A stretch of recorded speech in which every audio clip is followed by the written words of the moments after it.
What's happening, everyone? Before this next leg of podcast show starts, this is a reminder to you not to be a minge bag. Go over to Patreon, sign up for £1 a week and take advantage of all the Patreon perks. It is the Patreon that pays. We have a betting show on a Saturday, which the postman here is picking winners every single week. Yeah, the betting show comes out Saturday mornings, covers UFC and boxing, footy when we're in the footy season. But yeah, we're winning on a weekly basis. I can't remember the last week we didn't find some sort of winner. So yeah, as Andy says, don't be a minge bag, come get involved. And as I say, it's one of the best communities that you could be a part of, isn't it? It's a belter. As well as the betting show on a Wednesday, me and Jord have a chat. That's where you might have seen on our Insta Reels about crocs, about harpooning people at the end of the night, all that kind of chat that goes on. And even better, every single Wednesday we do a raffle draw, and our sponsors Montrex give £100 gift voucher away just for being on Patreon. No better time to join. There's 30 plus episodes already that you can go back and watch. Again, no better time. Get involved. Don't be a minge bag. £1 a week, and we'll see you there. Right, welcome to the Lego Podcast. It's me, Jordan Neild. It's me, Andy Grant, and this week's guest is Jay Johnson. What's happening, lad? You all right? That's sound you. Good. Before we start, big shout out to our sponsors, Montrex. They've been our sponsors for a couple of years now. Big supporters of the show. Links to all their products are in our bio and below the video. We've got their clothing. You get 20% off them if you type in leg at 20. We've got Health Kick Kitchen, who sort all your healthy scrans, deliver it to your house. Just been picked up our delivery there, George. Yeah. Sorted your lunch out today. And we've also got German Farm, and it's all your supplements, your proteins, your multivitamins, all that. You get 10% off if you type in Leggy. All Scouse companies, all the links in the bio. Go and support them and help support the pod. Done. Right. Jay, mate, I've been a fan of your work since that lads video. Yeah. So if it's all right with you, can we start there? Yeah, of course, yeah. Because that's when I came kind of aware of you. I know you've done, numerous other things and stuff that I will have known of and stuff, but for me, it was round the kind of lads mental health kind of thing, campaign going on. And just on my Instagram, I just seen on everyone's story. Yeah, they went nuts. It went this mad. fucking handsome Scouse bastard.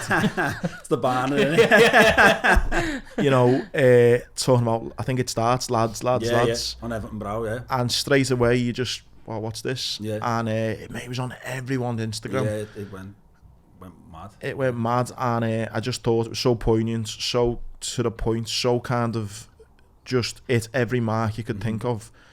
And it was brilliant. So how did all that come about? How did it come about? So a mate of mine actually who's a girl, Lauren Nicole Mays, her name is. She's an actor, but she also writes as well. And I've known her for years. We used to go to the same acting classes in Manchester. So just like built up a relationship with her as we did with most people in the class. And I had her on Instagram, and I can't remember where it was, but I was somewhere anyway, and I just went scrolling through Instagram, and she put a video up of the piece. So basically what she'd done is she wrote it, and then she made like a little Instagram video, and it was just a picture of literally like a scrap bit of paper with it all written down, and then she like voiced it, like a voiceover type thing, of her reading it. And I just listened to it, and obviously watched the video sort of, and like what you were saying there, it got me. Do you know what I mean? Even though it was a girl reading it, I was like, whoa. And then in my head, I was thinking, rightly or wrongly of me, I was thinking, how's a girl literally managed to capture how pretty much every lad has felt at some stage in their life? Because it was all about it says in it it's a bravado to cover and all that type of stuff, and I think most lads have felt, some more than others, but I think most of us have felt like at some stage in our lives we had to put on this front of I'm Sammy, I'm alright, or whatever. So yeah, I seen that, and then I just reached out to her and I was like, Lauren, that's amazing, I can't believe it. And then she told me, she went, I just wrote that in 5 minutes on my break. And I was like, what? 5 minutes? How are some people that talented? Madness. And I was like, she used to work, I don't know whether she still does, I'm not sure, she might do. She used to work in Barry's, the gym. Oh yeah. It's like they're in London and all that, but there's one in Manchester, and she worked in there. And yeah, she said on a break, therefore it wasn't during work. on a break, she wrote it, and then she was like, yeah, she went, do you think it's good? And I was like, oh my God, it's amazing. And then my mind was like working overtime, and I was like, you need to do something with this. Like, it's, you know, what you've done is great, but like I think it needs a wider reach. Would you be up for doing something? And she was like, look, I'll. Right there, the light's gone off. Someone. There we go. Yeah, someone's playing with us. Yeah, so she said, look, I'll do something with it if you do it. And I was like, yeah, therefore I'll read it and we'll figure out a way of doing it. And at first we were saying, should we do it in Manchester? You know, do you want me to put an accent on and do it as if like, because you know, hearing it, she's from Blackpool, I think, but she lives in Manchester, so I was hearing it in her voice, in that accent. And she was like, no, if we're doing it in Liverpool, and you're doing it as a Scouser type thing. And I was like, yeah, it's sound. And then what happened then? We were knocking our heads together thinking, how could we do it? And then we came up with this idea of like me just walking around the streets. And then she reached out all down to her really. She reached out to loads of charities and she put like a lot of work into it. So, you know, hats off to her. And then how we actually filmed it, funnily enough, because I seen you there the other day, didn't I, at Webster? I was doing a music video for Webster, with Jamie Webster, so I've known Webster. Davy Kane? Yeah. So I've known Webster for years from going to match and stuff, and like seeing his rise at like Boss Mag and stuff when they first started like 10 years ago in like Oscar's bar and stuff, and there's just 100 lunatics from the match just all singing songs and that. So anyway, he asked me to do the video for him, and there was two lads who were, one of them was like the cameraman, like the DOP, and a lad who was directing it, who were two brothers from, I think they're from the Whittle, Corey and Keane. And I was just speaking to them about it, and they were like, that sounds amazing, that. I said, yeah, we're looking for someone to film it, and they were like, send it over to us. Then they read it themselves, got back to me straight away, and was like, we want to be part of this. Offered their time for free. They live down in London now, so they travelled back up, and then we just shot it over 2 days in and around Liverpool. They came up with like a sort of like a story in the sense of like visual to it, do you know what I mean? It was meant to be me getting up, going to work, or whatever, and then going through into the night, and then the next morning where I just haven't been asleep type thing. So yeah, it was that's pretty much how it came about, like, and then it just went. I think so crazy that was wrote in 5 minutes, because I know. For me, like, it was obviously your acting and stuff was brilliant, and the fact it was in a Scouse accent was good for people like me, but it was the words in it. It was like it basically was like someone had just gone in your head and gone, you know, the stuff like, oh, I'm feeling a bit rough, me, like, it's just so little phrases that we all use, but things are much deeper than that, aren't they? You're not just feeling a bit rough, and I think, you know, the words in it were just incredible. Honestly, I think as well, I don't know whether it was a conscious thing, but you said about, you know, you're a Scouse kind of match going lad, but I thought what was great, what kind of maybe helped it go bigger, if it did help or not, I don't know, but you said about like the football, you say England and not Liverpool. Yeah. No, I thought it was quite clever, that, because I think sometimes us Scousers, we can kind of do amazing things, but for whatever reason the rest of the country goes up to Liverpool thing, it's a Scouse thing, whereas that just encompasses everyone then. Well, we can come on to another one that I've done, which didn't go down quite well in a bit. One that was Liverpool, it was like Scouse of Tommy sort of thing, and it was about like booing the national anthem. I done that as a favour for someone. I don't know whether you've seen that one, but oh really? Yeah. That I got a lot of stick for that one. Like on Twitter, it was only on for a day, and it went mad. And obviously all Scousers loved it. I think I have seen this actually. You're saying more. I was decorating my flat. I probably liked it, and well, loads of people did. Got me in the shit. So I'd done it as a favour for a lad who I know. A lad called Jack, who's like a young up-and-coming director from Liverpool. He asked me to do it, so it was like a little favour for him, and I don't think he thought it was going to what happened, and I don't know whether it was because I had a bit of a sort of a following from the lads video, but yeah, that one went tits up. I was painting my flat with my dad. Well, my dad was painting and I went. I was just watching, overseeing, And he's going, come and get back here, I paint this, and I'm like, Dad, this has gone mad. I am getting legged here. What did someone call? Someone said, "Oh, John Bishop's let himself go." And I was like, "You cheeky bastard." John Bishop let himself go, and what was the other one that made me laugh? Name a more iconic duo than a Scouser and a shit haircut. And I was like, wow. Slate me acting, just don't slate the Barney. But yeah, that was another one that went a bit mad. But well, it just shows then that it was a good touch to then put in England, because I think that then opens it up to everyone and exactly, says, yeah. And I think, I think what you're saying there, the reaction I got from it was insane. Like, even now, like, out and about, people stop me and say, "Are you that lad off that video?" And like, people have actually opened up to me, like on the street or in town or whatever, and like told me like a little bit of their story. And I think what you're saying there is, with me doing it as like a scouser, and like just, I like to think I'm just like a normal person, you know what I mean? Like a normal one of the lads type thing. I think that's what's it home even more. Yeah. Because especially now with what's going on in this city, it's heartbreaking.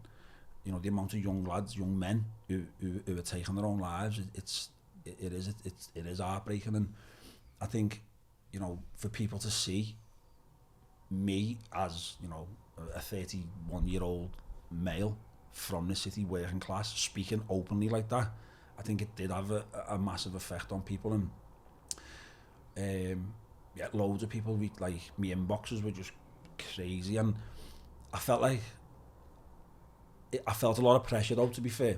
It's like a duty then, isn't it? Yeah, because I didn't want to ignore people, but also I'm not trained to give any real advice, so I'd have little conversations with people, but then I'd sort of like try and this is what the charities advise me to do as well, is like, engage with people, but once it gets to a certain level, pass details on for X, Y and Z charities, which there was about 7 or 8 charities that we work with, who like sponsored the video, put the logos on at the end.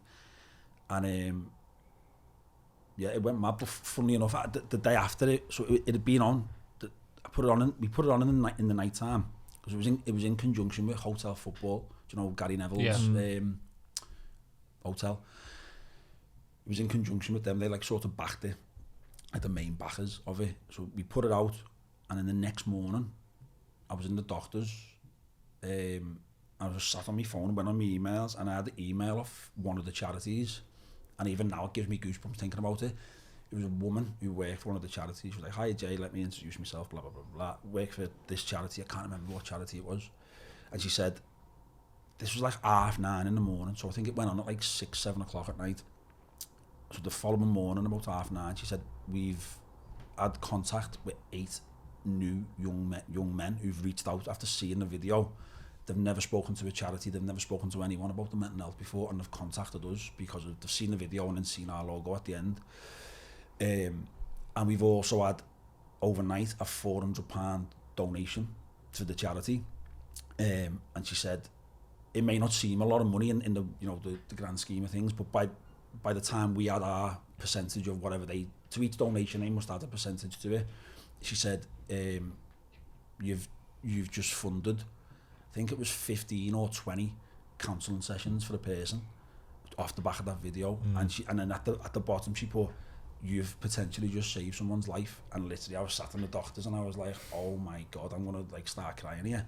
And even now thinking about it, it gets me like, because it is such a massive subject. That's after 12 hours as well. Yeah, 12 hours. Yeah. I think overall it done like 300,000 views across like all social platforms. And yeah, it just... But the thing is, like, that's there now, like, that can live on now, do you know what I mean? Yeah. Well, it gets, the past couple of months there's been certain things happening in the city where people have obviously passed away, and I think after Paddy the Baddy done he spoke in the cage after he won, I think again it started getting like resurfaced, you know what I mean? So it is always there, and I'll always keep it on my social media so that people can see it, do you know what I mean, and use it. It's so important, mate, and like, I know this, you want to save as many people as you can, but just that video having a difference in one person's life is a success, do you know what I mean? So now what it's doing now, and what it will continue to do is, amazing stuff. But you are right in what you're saying in terms of like, it's such a problem. But I think now it's getting to the point where we're all talking about it being a problem, but it's just so much bigger than that. It's we've had words like pandemic and that thrown about over the last couple of years, and that was, but like, how much further has this got to get before it gets registered as like a pandemic, an epidemic, or whatever you want to call it? I think what you're saying there is totally right. I think everyone now seems to be speaking about it, but there's still nothing happening. No. Like, there's still like, the very bare minimum. Like, I'll be honest, I've struggled myself massively over the years, and that's why with this video, I think I felt a lot of pressure when people were contacting me, because I felt like in my own twisted head, I felt like a bit of a fraud trying to like give these people advice, because I was like, I'm struggling myself, and I still do on a daily basis. And I've been to speak, I've had therapy, spoke to doctors, and struggled myself, and I'll openly talk about it. Do you know what I mean? But I do feel like there's not enough happening. And when I went to a GP, about maybe like a year or so before COVID, I was going through a really bad time, and my mum was like, you need to go to the doctor, like you need to go and see the doctor. So eventually I got an appointment. I don't think it was as bad then to get an appointment as it is now, but I went in and spoke to the GP about how I felt, and in my honest opinion, I might as well have went and just spoke to some fella on the street who could probably give me more advice, because I get their hands are tied in a certain way, but like, she was just like, okay, we'll be able to try and put you on this waiting list and that waiting list, and it was like 6 months waiting list. And then they said to me, you can go to this place and this place, and one of the places they said was, you do a great job, Everton in the community. They've got like a little hub down by the ground, by Everton's ground, and she went, you can go there on like a Monday afternoon or something, and they play footy. And I was like, I don't need to play footy, like. And I think what they're doing is great, do you know what I mean? But I think that's more for people who may not have anyone to talk to. I was like, there's people in my life, I don't need to go and have a game of foot. I need to like sort this out. Help. But obviously they're doing it to help people, and rightly so, do you know what I mean? It's great what they do, and it's bringing people together who may be struggling. But for people need different things. And at that time I needed like more professional. Yeah, to sit down and just go, look, boom, and let it all out. Not go and kick a footy down for an hour, do you know what I mean? So interesting what you're saying there about feeling the fraud. I've spoke to George about this and stuff, and when I was doing the motivational speaking, you know, people are looking at me standing on stage, you know, going, wow, what an inspiration, getting a standing ovation. Yeah. And there'd be times I'd jump in a taxi, because at the time I was banned. My bird was leaving me. I was sleeping on my dad's couch, crying in the back of a taxi. That's 10 minutes beforehand, everyone's going, wow, oh my God, he's an inspiration. And it took me years to kind of go and see a counsellor and speak and get help. So I totally get what you mean about the fraud thing. Yeah. It's the mindset of that though. I think that is fundamentally the problem. Like the whole thing of like, oh, they're sound, their life is sound, and like it's such a double-edged sword, because we need social media to help people. Like you know, your video was on social media, that's what help people. But it's the other side of it that's fucking causing all the shit. Do you know what I mean? It's the, you know, even down to stupid stuff, and I do probably wrongly make a comedic stuff out of these things, but it's down to stuff like, look how fucking boss my Christmas tree is. Do you know, do you know what I mean? Look how perfectly well done mine is. Kid going to school, first day of school. Exactly. How boss she is. It's stuff like that. And I'm not saying you shouldn't celebrate it, but the mindset is, oh, well, I haven't got that. You know, I'm fucking using the tree that my half give me 6 years ago. Do you know what I mean? Organically, I don't think it's people doing stuff to do wrong on purpose. I just think it's the way it's engineered, social media and our culture at the moment. It's a circle, mate, and it's a cycle. And it's that thing, isn't it, of like, you know yourself, if you put something on social media and like you get a like, it literally releases something in your body, like an endorphin or whatever, I don't know, and it makes you feel good. So people are desperate for that feeling, so they'll put literally that entire life on there just to get this gratification. And I'm so guilty of it, lad, I don't know. You know what I will say though about the video, we're talking about more needs to be done, and I 100% agree with you in the term of, I think, from a government level and a, you know, a city level and in the community, 100% agree. But where I do think it has changed, and things like what you've done has helped, and arguably podcasts talking about it, and is I went away the weekend there. One of my friends has got a place in Marbella. Went away, 6 lads, and maybe 5 years ago, 10 years ago, whatever, it would have been a lads, fucking, you know, 4 a.m, every bladder talking shite. And you know what? It was a belter trip of like, don't get me wrong, there was a lot of alcohol involved, but the conversation was much more like successful fellas talking about, I feel like a bad dad, you know, nah, you know, you're a good, I feel like I'm not a success, or what's, you know, proper deep conversations. And I think that is happening more in different friendship groups because of like this opening up. Do you know what I mean? So it's 100% things should be done. 100% more can be done, but I do think lads individuals are kind of going, yeah, I'm all right talking to me mates now. And there was a times at the weekend, you know, again, I'm painting this amazing picture, but sitting on this beach in Marbella on Sunday afternoon, feeling like mega vulnerable, talking to me mates, and I would never have done that like 5 years ago. So I do think things are changing. I think as well, you know, I think I'd like to think anyway, with myself definitely, it comes with age as well. Yeah, that's probably a good shout. I think once you get to a certain point, and like literally it's only sort of just happened with me. I'm 31, and like probably last week or something, I just started thinking, no, what, I actually don't care that much. I do care. That's a lie, because my own insecurities, my own anxiety, my own head. But on the other hand, if it makes sense, I don't care. Yeah. So like, I will open up. I will speak to people. Whereas for years, it's a good point. From when I was at probably about 12, I've known I've always had something. Do you know what I mean? There was always something there. Even like sitting in like with my own family and stuff. Like, I'd be involved in conversations at like parties or like meals or whatever, but then, and they would never know. This is the first time they probably heard it, but I'd still be talking, but in my own head, I'm taking a step back, and I'm feeling it. I was feeling a disconnect, and I've always felt that. And I think it goes back to when I was younger, and where I grew up. I grew up in Anfield, on like a council estate, but you know, you're probably going to slate me for this, bit of a Tory. When I went to private school, my dad basically come into money, sold the house back to the housing association, got money, could have moved anywhere, and thought, no, what, we'll stay where we know, and we'll put him in a good school. So I went to St Eddie's. The little school was private, Runnymede. So I was in like this, I had like this identity crisis me when I was a kid, because I went to this really nice school. I wasn't like, even though it was private, it wasn't like Eton, do you know what I mean? It wasn't like this, what you'd expect private school to be like. It was just a nice school, and I think it was a couple of grand a year. I don't think it was a lot, like, but I'm not saying that's not a lot, but it was just a nice school, and there was nice kids there.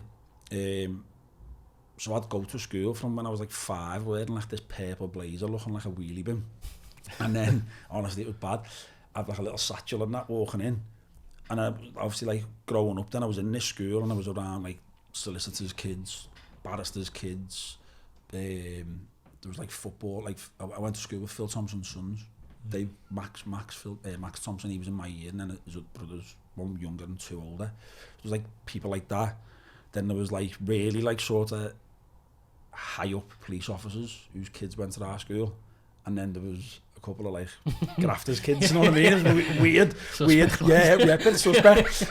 But it was like obviously these certain types of people, and I'd be in the school, and like I was speaking to my girlfriend's cousin the other day about like kids like learning how to eat. We used to have a teacher, I think her name was Miss Davis, and literally she was like dead skinny. She used to wear like a blouse and like this big long skirt and like this short grey hair, and was terrifying. And she used to shout at you for like having your knife and fork in the wrong hand and all that, do you know what I mean? So fuck me. Yeah, so I your hands. Still use me fingers. yeah, I just stiff my head in it, you know. But it was that type of environment. And then I'd leave, I'd go back to ours, and then I'd be out on the streets like causing murder, like even though I was never like at the forefront of like doing all the naughty stuff, but I was with them, do you know what I mean? So I never really fitting in. Yeah, it's only looking back now as I'm older thinking I didn't really know where I fitted in, and that's where the acting comes into it then, which I can speak about in a minute. But yeah, it was that thing, and like looking back, and you know, even like my mum has always been sick my whole life, and I never really accepted the fact that like my mum was in and out of hospital, and I took advantage of it, you know what I mean? Like, and my family, and I was growing up then from my teens right up until probably my mid-20s. I wasn't really that nice. I was a bit of a nasty, only to like my family, and they say, don't you, you're the people who are closest to you. But then when I've done like sessions with like a therapist, and I had a life coach for a bit. Fucking sound like a Cheshire housewife, don't I? Had I had a life coach, or I think they're good, lad. They were good, you know, and it was just looking and speaking to like-minded people who were friends, and you know, that it was when I started to look at my life and just like pinpoint little points in time where I was like, oh yeah, that's because of that, and that's how I felt then, and now realising it and being aware of it and trying to be a better person, do you know what I mean? It's definitely an age thing, that, like, because again, the lads I was with at the weekend were all you know, 38, 39 plus, do you know what I mean? So, and I think even this podcast now, I don't think me and you would have had the conversations we've had. No. Maybe 5 in our mid-20s or something, do you know what I mean? No, I think what you're saying there, I think we all go through a period of where we look back and we're someone that we probably don't like, or someone that we would be like, you know, 100%, you'd call an idiot. But I think, but I think we all do. Like, I look back and, you know, I've had this conversation with my wife plenty. Like, I look back and think I'm ashamed of some not things I did, because I was never done anything like criminal, nothing, but just my attitude towards things and the way I looked at certain people or whatever. It was just a narrow-minded, idiotic way to live. But I actually think it's an important stage of your life. Because I think you have to do it. You have to go through to learn what's right and wrong, I suppose. It's even at this point now where I think you have to do that in order to learn how to become vulnerable. Because, you know, if you haven't got that, there's nothing to be vulnerable about. Do you know what I mean? Because there's nothing, you're not hiding anything. Like, exactly, Well, I think then you build up this thing, which is a negative in terms of this like facade or whatever. But then when you hit that point where you're like, you know, I've got to, you know, be who I really am, or, you know, at least talk, I think you start to break that back down, don't you? So I think eventually it does become positive. But going back to you being obviously a teenager, where does acting come in? It comes in before I was a teenager, to be honest. So again, the school. So I went to this lovely school.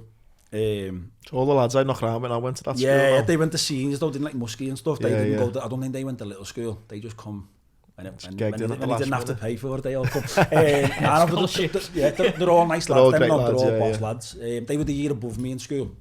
But yeah, they're all sound. That's what I mean. So I was surrounded with people like that, you know what I mean? And then, but when I was in the little school, right the way through, really, I was just never interested in school, like the academic side. I'm not daft, but it just wasn't for me. And I think because I got into acting at such a young age, I think I was like 6, 7, I started going in school. So they used to have a lady who came in after school to take her, and her name was Cheryl Parsons, and I'm still so close to her today. She's like the most unbelievable woman, and for me, she's the best teacher for young children, like for children in Liverpool. Like a success rate of people who went on to have some sort of career in this industry is like second to none. But yeah, I'm still really close to her, and I adore her. She's lovely. I owe my entire career of, you know, whatever career I have to her. But yeah, I met her when I was 6. Started going after school, just like for like an hour or so, or whatever it was. And then really, like, I'd say from probably around the age of 10, I feel like I'm really lucky to know that from that age, I knew what I wanted to do with my life. But I know a lot of people don't, you know, people struggle and stuff like that. I still don't know, lad. Yeah. But from the age of 10, I was like, when I sort of found out that you can do it as like some sort of job, I started working when I was about 10, like in like little bits of telly and plays in town and like little films and stuff like that. So once I started to like sort of click onto the fact that like you can get paid for this, like then I knew what I wanted to do. But yeah, it was just going to these classes, and I'd go in school, and then I'd go on a Saturday with Cheryl as well. And I think it was like an hour or 2 on a Saturday. But, you know, probably shouldn't say this because the other kids would get jealous. She used to just let me stay all day and like not paid, you know what I mean? She's like, yeah, you can stay, mum. She loved me, like really close to me mum and that now still. And I'd just be there all day, every Saturday.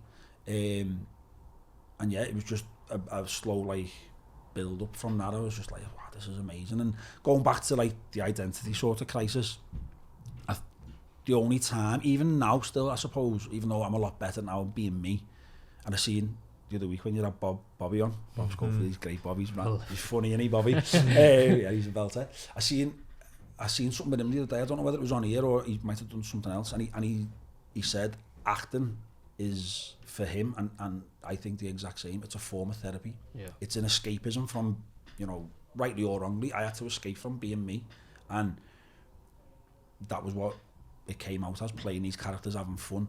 And also it was an ego thing, because I knew I was good at it.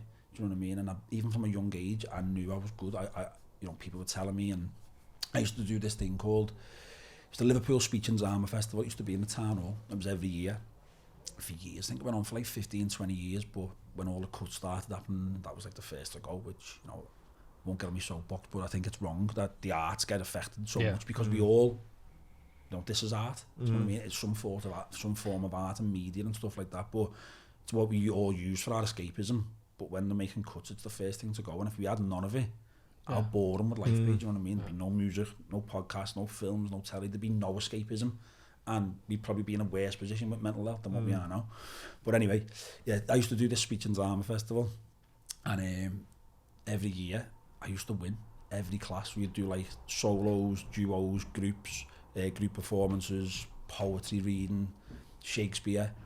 And I genuinely, like, I blow my own trumpet. I used to win every class that I was in, and I probably from a young age, we're acting anyway, not in life, but I developed this like ego with acting, and because I knew I was good at it, and I was like, that was the only place I probably ever had an ego, was in like some sort of acting environment, because everyone was telling me, oh my God, there's Jay, whatever, he's brilliant, blah blah blah, and like Cheryl used to have me in like 10 classes at once.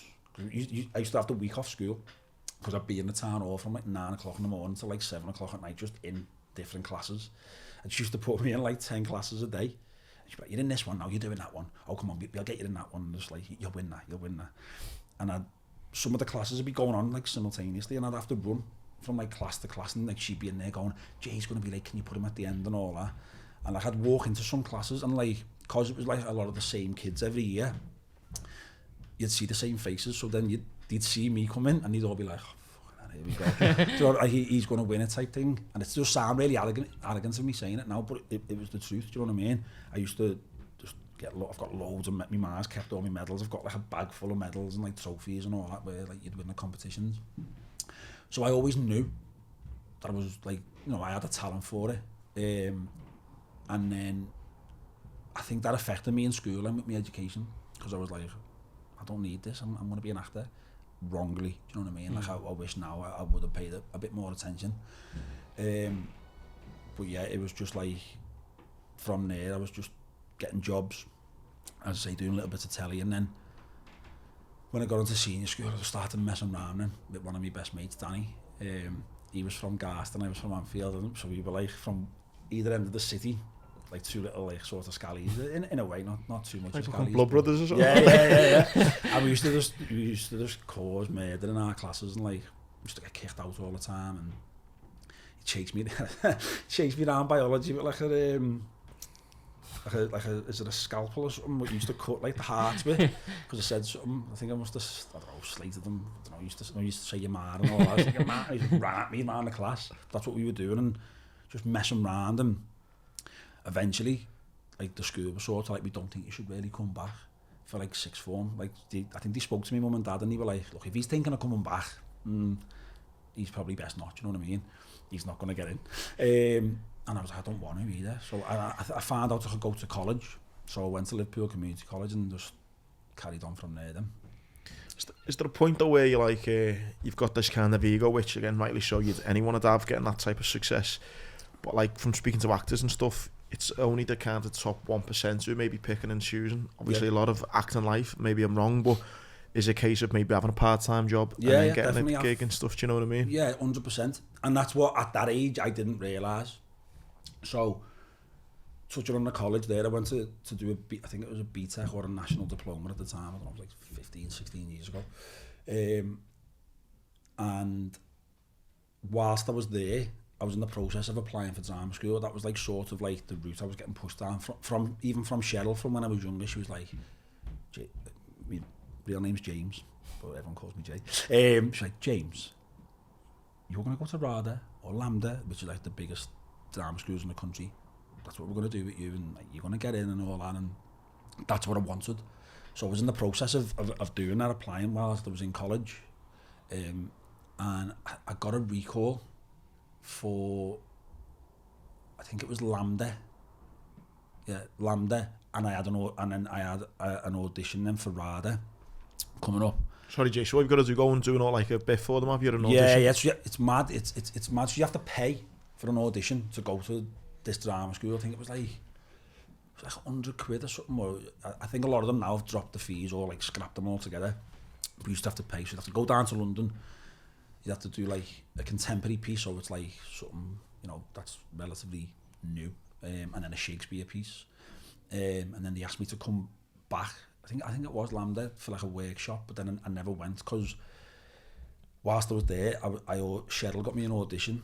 A massive casting director who does like Game of Thrones and all that, called Nina Gold, came to Liverpool to street cast for people, for young lads for a film called Nowhere Boy, about John Lennon and his like early life, and they were looking for John Lennon and Paul McCartney.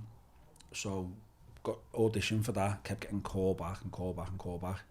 Eventually, obviously, I didn't get John Lennon. It went to someone that was already established. But I got a role in it. I'm playing John Lennon's cousin, who introduces him. John Lennon didn't know his mum when he was growing up and stuff, but he lived round the corner from her. So where he lived on Menlove Avenue, is it? She lived round the corner, but he never ever like seen her until he was like 16. So I was the character who like introduced him back to his mum, type of thing. And the college actually said to me, you need to pick between finishing your national diploma or your BTEC and doing this film. And I was like, what? I think I was halfway through my second year. Well, I must have been through my second year, halfway through, because I was applying for the drama schools. And they were like, you need to pick. And I was like, I don't get what you mean, pick. I'm going to do a film with X, Y, and Z. And I named a couple of the actors. And I named one of the actresses in it. Is a woman called Kristin Scott Thomas, and she's a big actor. Like, she's in loads of big stuff. She's in that new Gary Oldman thing, Slow Horses or something on Apple TV, but she's massive. And I said it to the tutor. I said, I'm working with like David Morrissey and Marie Duff. Said Kristin Scott Thomas, and he just went, who's he? And I was like, and I get she's not like a household name like Angelina Jolie or whatever, but if you're an actor, you know who she is. Do you know what I mean? And the fact that he didn't even know it was a woman. And I was like, are these people like, and they're trying to stop me from going to do this gig. So I just went, and eventually my dad like complained and all that. My dad can write a good letter. That's a rubber dad skill. Yeah, like, sort it. Come here. I literally put the big light on, all right, with his glasses on and all that. So I think he wrote a letter, and eventually they were like, okay, well, he was meant to carry on doing these assessments. We'll sort of mark the film as like an assessment. I was thinking, it's only the community college, do you know what I mean? Infuriates me, it's so counterproductive. Mad, it's innit? stupid. Mad. You can't like, even if I would have went to drama school, I always look back now and think it would have been great to go for the experience and blah, blah, blah. But you can only learn so much. And it's like anything, an apprenticeship as an electrician, you're only going to learn so much. But then when you get out there and start doing it yourself, get on the job. You have to do it, yeah. It's like when you pass your driving test, they always say to you, don't they, all right, you've passed, now you can go and learn to drive. Because you're on your own and you're out and whatever. So yeah, I didn't, I stopped the process then of going to the drama school to get back to that point. And Cheryl was an actor herself. She was a great actress, but she decided to go into teaching more. And it was probably her finest role, actually. She played me Auntie Pam on the phone to the drama school. And she was like, really, look, I think she said like, I was sick or someone in the family. She come up with this big mad lie and played this part, and they were like, okay, we'll defer it until next year, so he can go and do sort his family stuff out, which, you know, she probably shouldn't have said, but it was at the time, it was a good idea. And he can come back next year and we'll see him again. And I'd done the film, and again, ego, living in London, was on really good money for a 17-year-old or whatever it was at the time. Great wage from the film, and then they used to, because you're living away from home, they were giving you per diems, which is like money each day to get food and drink and just get by. I think it was like 60 quid a day or 50 quid a day at that age. And I was in London, like. But lad, when I was in the Marines, we worked where we got a $5 a day. Really, yeah. Oh God, should have been an actor. Not much going on in Afghan. No, I'm talking about Leckensfield when I was on the driver's course, lad. Well, yeah, they were giving us money, so like, and there was like a group of lads who we were in the film with, and we were all like made up, bouncing around, thinking like we were the bollocks basically. Came back to Liverpool after we finished, and like the film's coming out, it's a premiere and all this type of stuff. And I think after that I got an audition from Nina, who cast me in the film, and it was for this series that hadn't been on yet. This little tiny series, you might have heard it, called Game of Thrones. And it was the first series of that, and I got down to like, I think it might have been the last definitely like the last round. So it might have been between me and someone else or me and a couple of others, but it was the last round of auditions and it was going on for ages. And it was only for like a smaller part in it. I don't think there was many lines in it for the character I was auditioning for, but he was like constantly seen. I've never watched it, to be honest, because of that reason. I didn't get it. Yeah, it was like, I think it was like the Night's Watchman or something like that. I think they're called. I always remember that name. And it was like just someone in the group. It wasn't at the front. It wasn't like one of the big characters, but it was going to be, you were in the entire series, basically. Yeah. And I never got it. And I was just like, it hit me. Do you know what I mean? And I was like, whoa. And from that day, for a good 4 years, I never worked again, acting wise. I never got down to that sort of similar position again. I was just like first round of audition, bang, and my head went, like completely went. Because I thought, from when I was a kid, all these people going, oh yeah, there's Jay Johnson again and he's going to win this class. Doing little bits of telly, doing theatre in Liverpool and blah, blah, blah, blah, blah. Doing this film with all these actors, everyone was made up with me. Then getting called back in by the same casting director for this potential new massive series. I thought I was on the right track and then it just stopped. And like I was like, whoa, what's going on here? And then I think I fell into the trap of, as we said before, I like to think I'm one of the lads, but I think I fell into the trap then of being one of the lads, going out all the time, not turning up for auditions or turning up a bit rough because I was out partying, going out the night before an audition or whatever, travelling down to London on the train, just like dying and going in, just looking terrible. And it affected me massively. And then I became really bitter and like looking at other people, even like my own mates and stuff who were going on to do great things. Even up until a couple of years ago, I'll be honest, I was still bitter. Loads of lads who went to college with or just know anyway, just doing really good stuff, and I was like, what's happened to me? And like, I think, even though I said before, I'd always struggled a little bit with what was going on in my head a little bit, there was always something there. I think that was a massive turning point for me of just like, wow. And then going back to what you were saying there, to link it back, I had to start getting normal jobs then. I've done everything, been a lifeguard, I've been on the Ubers and everything, so I've done everything. Worked in bars, worked in call centres, used to ring people up going, have you been in an accident? All that type of stuff. And just being like a normal person, and it was just like, it really did get to me. It's hard for the ego, that though, innit, to go from having that, you know. Massively. Is that where, I know you've touched on it a couple of times, and you said you had something from when you were younger, but like, I actually, you know, can relate to what you're saying in terms of when you did have to go from, you know, I'm flying with this, then getting what you call normal jobs, although it's not to look down upon, but is that where sort of mental health problems started to sort of ramp up for you? Yeah, definitely. And as you say there, it's definitely not to look down on a normal job. No, it's not, but it's hard to do. As you said before, the percentage of actors who can make a living just out of acting is so small. You know, some people do 1 or 2 jobs a year and can live off that. You know, they might be a bit of a minge bag and not spend all the money, but I blow through money like it's unbelievable. So I had to get work, do you know what I mean? I'm terrible with money. I'm always skint, and I was always skint and all that.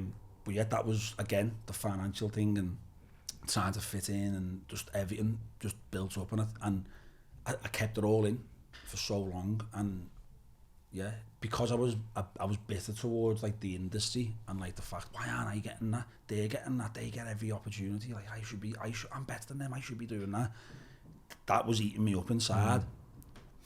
And now I'm a big believer of like, you know, what you do put out there, it does come back to you, do you know what I mean? And I was just so negative all the time. And people had to like say to me, like, I know you've had Phil Barantini on. Yeah. Phil's one of my really good mates. Like I love Phil. And he said to me once, he was like, Jay, you need to sort yourself out. Like in my own like sort of like personal life, but also with what you're putting out. You're very negative. Like you're not going to get nowhere, or nothing's going to, like, you need to change your mindset. And he was on at me for ages and ages and ages, and he was telling me, one of the things he did tell me was to get out of Liverpool. He said, I think you should just go to London and just get your head down. Yeah, you might have to work 2 or 3 jobs to survive, but the bubble that I was in at the time of just going out all the time, going to match, even though I love all my mates who I've made you know, through going to match and going out and stuff. But it was just, it's the same thing of living for the weekend, constantly, and like, the fire that I had from when I was younger was just slowly going out. It's a story, so many lads in Liverpool, lad. That's it. From Webster's song, we come on to the Davy Kane one, but that, you know, Weekends in Paradise. It's so true. I know loads of lads from the match who are like, that's about me, that's about me. Yeah. And I think Webster said it himself in like interviews and that, and when I've spoke to him, he was like, loads of people say, you wrote that about me, and they think it's about them. But it's because it's so relatable. It is so relatable, and like, I also think as well, lad, going back to him as a North End kid is really relatable to a lot of lads who maybe want to have got these hopes and dreams, but then that fire just slowly gets dampened. He said that to me when we were doing, sorry to interrupt you, when we were doing Davy Kane, he was like, I've got this song North End, and he was saying about the video that they were doing for it. It was like an animation. He was like, if you were doing a proper video, that could have been you, that lad. He went, because it's what you're doing, you know what I mean? And it says like sing and act on West End shows, even though I can't sing, like, but it was, you know, it is that thing of having a dream, and where you're from, it's just sort of beaten out of you, do you know what I mean? It's so easily beaten out of you as well. It's not like a continuous, it might be for some people, but it's not a continuous, you can't do it, you shit, you can't do that. It's literally just, want to come out, lad. And then people on come on, stop being boring, lads, come on. People on one side, they go, you're 21, you should go out. Don't worry about it, you're fine. But like, the reality is, if you've got something, like, somebody needs to be harsh to you in your life to say, you're going to fuck it up. Like, do you know what I mean? And not enough of us have that person who's going to be honest with us enough to say, and that thing, lad, you know, come on, you're only 21, lad. You're 25. You're 30. Yeah, it's mad. I never used to believe that. Once you get to a certain age, it goes quick, and it does go quick. It's mad. It's that thing, you know, like, I know it's on a smaller scale, but people do it all the time, don't they? I'll do it Monday. Your career can end up like that, or your life. You know, you can be, I'm a great actor, but what I'm going to do is I'm going to go and work in fucking Iron Apple for just 6 months, get back, I'll recover for 3 months, and then I'll do it at Crimbo. I'll definitely go for that audition, and then it's the next Crimbo. Do you know what I mean? And I think it's not. I think people think it's this like complicated system where you get dragged in, and like, you know, it's not your fault. It's not. It's like just small decisions that you make. Small decisions make. And you'll end up like, you know, falling down the ladder. I think as well, going back to like the mental health stuff and all that, I think what we're talking about here now, of like, you know, come out and have a bevy, blah blah blah blah blah. I think as much as the issue of mental health there's a massive issue with the drinking, the partying and all that, which then, you know, sort of collide and like cross over, and people are feeling down because obviously they've been out all weekend or whatever it may be. And I think that's not spoken about enough as well. Do you know what I mean? It's like, and it's not spoken about openly enough. Do you know what I mean? And I think that's the scary thing. Same with the suicide. I mean, how many, you never hear the suicides, because it's such an awful thing to hear. No one ever then looks into, did you have drugs in the system? Did you have alcohol in the system? You know, all that is so linked. It is, it's scary. But it doesn't really get spoken about. He was off his bar, he was trying to come down, he was pissed. It's just he's committed suicide. No one really says anything else, do they? It's that whole thing of self-medicating as well, isn't it? Because obviously if you've got them struggles and then you're doing whatever it is, whether you're going out getting bladdered or whatever, it's all going to have an effect. Do you know what I mean? I took a break from ale. I spoke to you about this because I was feeling like really down. Like 8-9 months or something. Because I'd drink, and like, I would never have committed suicide, I know that, but I was waking up in the morning thinking like, fuck this, like, fuck everything, I'm not doing it, do you know what I mean? And then I remember speaking to you about it, the amount of people that like just stopped speaking to me because I took a break from ale. It was sad, but it was scary at the same time. Like, people would be like, oh yeah, we'll catch up another time, lad, do you know what I mean? Or something like that. And I'd done it for me to like yourself, feel healthier. Do you know that's what I mean? The thing, no, in this country as well, you know, booze is so like socially acceptable. It's like it's everything in this country. Like, you go to like Spain or Italy or whatever, and you'll have like a glass of wine with the tea, do you know what I mean, or with the dinner or whatever, or a bottle of beer or whatever. But here, it's like we're drinking to get pissed. Do you know what I mean? You have good news. Oh, maybe we'll go out and have a bevy. Bad news. Come on, mate. Let's go and have a pint, sort it out. The weather's crap. Oh, we'll get on the couch tonight and have a little bottle of wine and chill on and watch a little film in there. The weather's bosh. Let's go to the beer garden. Every single situation in life does revolve around it, and I think that should be a big talking point as well, because you know, there is people who struggle with, you know, like addictions and stuff like that. And do you know what is happening? That's good though. I done a talk recently in the Great British Pub Awards, and I spoke to the guy on one of the stands, and he worked for Heineken 00, and he said young people now are not drinking nowhere near as much as kind of our generation. Like 18 to 24, this Heineken 00 is their biggest seller, and I think young people are probably looking at like maybe us in our 30s, 40s and 50s and going like, fuck that, they're all on them vapes though, aren't they? I suppose, I'm myself, like, but everyone's just like that walking around. I think it just swap the booze for them. It's like anything, like what you'd call a vice. It should never be demonised. I don't believe in that. It's moderation, isn't it? But it's not even that. Moderation is key in fucking everything, isn't it? But it's like, it's when people make a stand and say, I don't want to do it, or like, I'm just going to take a break. Our mindset's got to shift from, you're boring cunt. Do you know what I mean? Exactly. It's got to go down to like, why are you doing that, lad? Is there anything I can do to help?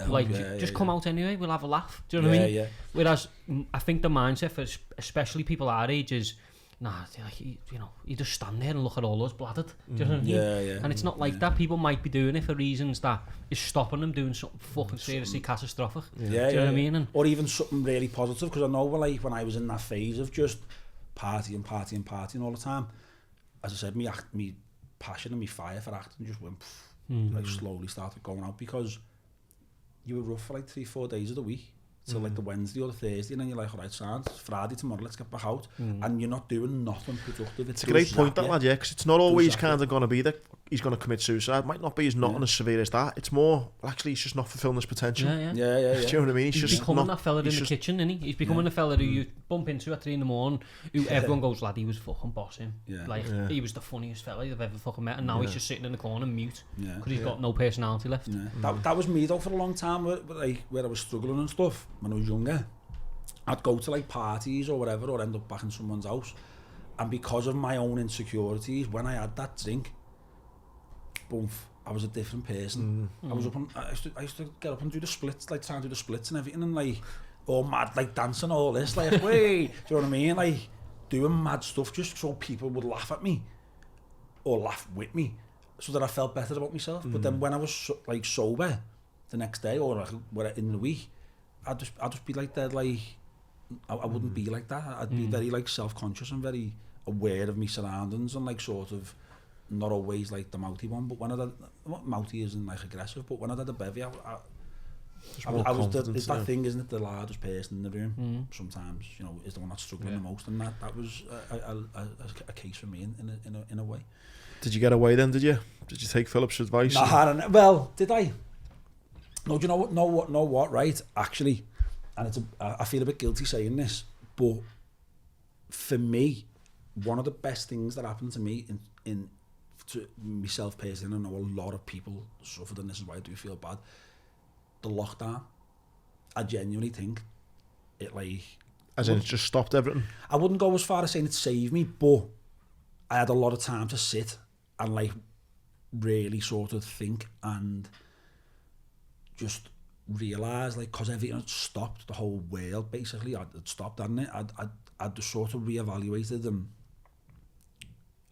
and also as well, you know what, at that time, a lot of people, especially in this city, were putting out like, it was like positivity. I just swept. You know, all like Scano and stuff like that. Who I used to work for Scano. He's a belter, and he's like, you know, you've had him on here and stuff, and the way he talks and then, and like you can listen and you think, no, what, like these people. There was a lot of people who were speaking sense, and nothing to do with the pandemic, because obviously everyone's got their own beliefs in that, but what they were trying to do in the message of just like what they were talking about, spreading this like positivity, like, you know, looking, doing the work we're in, and that's what I started doing. I started writing stuff down. I started trying to, you know, it was easy at the start because it was like like near enough the summer when we went in, it was like the weather was good and that. Into lockdown, so getting up early, going for I was working out, going on big mad walks like around like Stanley Park. I was living in my mum's at the time. Going around Stanley Park like 15 times, just walking with my headphones in, listening to like all this stuff, and like it genuinely really did like help me. But the week before we went into lockdown, we were filming Boiling Point with Phil in London, and it sort of like comes hand in hand, to be honest, because at that time I was probably potentially at the lowest I'd been, just as we were leading up. into it, into going into the filming, because of things that had happened like a year or so before. I went through a really hard time and got myself into a really bad financial situation, and I weren't telling anyone, weren't telling like me family or like my ex-partners and stuff like that who I was with, and I was gambling a lot, not like crazy money, but I was just like in this, I needed money to pay off like my own debts that I got myself into, and I just started gambling, and I'm terrible at gambling, like bad, do you know what I mean? But I was just like boom, boom, boom, like trying to get this like quick money that you can't really get, do you know what I mean? And then the knock-on effect of that was probably like the year later when I was about to do Boiling Point, and I was in London, and I was just like, I was pretty much broken, do you know what I mean? Like I was just like, and I should have been, and I was happy because I was doing this job, and I've known Phil for a long time, and he's one of my really close mates, and he just looked at me, and he was up the wall anyway with what was going on. He was directing a film that was going to be shot in one take, so his head's shocker, and he just had a little word at me, and then a couple of other people on the job, Robbie O'Neill, you know Robbie on, haven't you? Robbie's a really good mate of mine. I spoke to him, spoke to a couple of other people, another fella called Rob.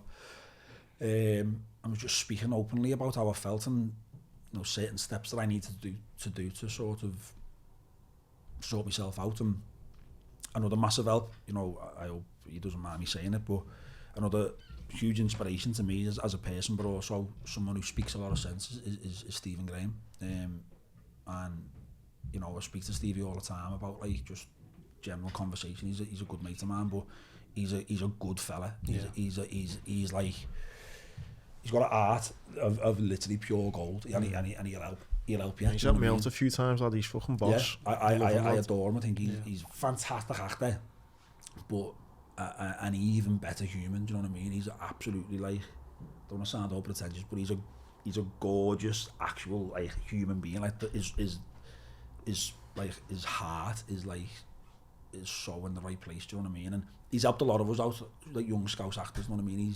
He's there as like a mentor type of thing, and I think he's great, and his wife as well, Hannah. And I was just speaking to them, just telling them how I felt, and like they were just giving me loads of wisdom, and like saying, you know, suggesting things that I should do, and blah blah blah, and you know, just to make myself feel better. And then I started taking all their like little bits of advice from everyone, and then we went into lockdown. But I felt like I had this like the toolbox then almost, of what I'd just learned the 2 or 3 weeks before, to then go into this madness of like, what's going on here, but we can't go nowhere, and yet just start to make myself feel better and just put the work in. I think that's the hardest part, is putting the work in to with anything, do you know what I mean? But especially like because people can give you all the advice in the world, it's on you to actually fucking doing it. Yeah. So people say, you know, you can read as many self-help books, or you can read as many books to tell you how to build $1 billion business that are on Amazon, but if you don't go and put the actual action behind the words, then you know nothing's going to change. And I think you are right. I think every walk of life, it's about doing it, isn't it?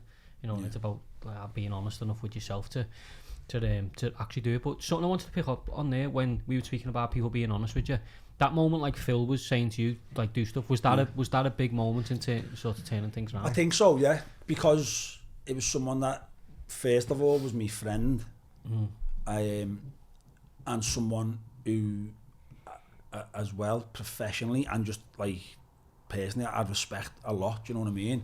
The way he's turned his whole career around, and now he's absolutely flying.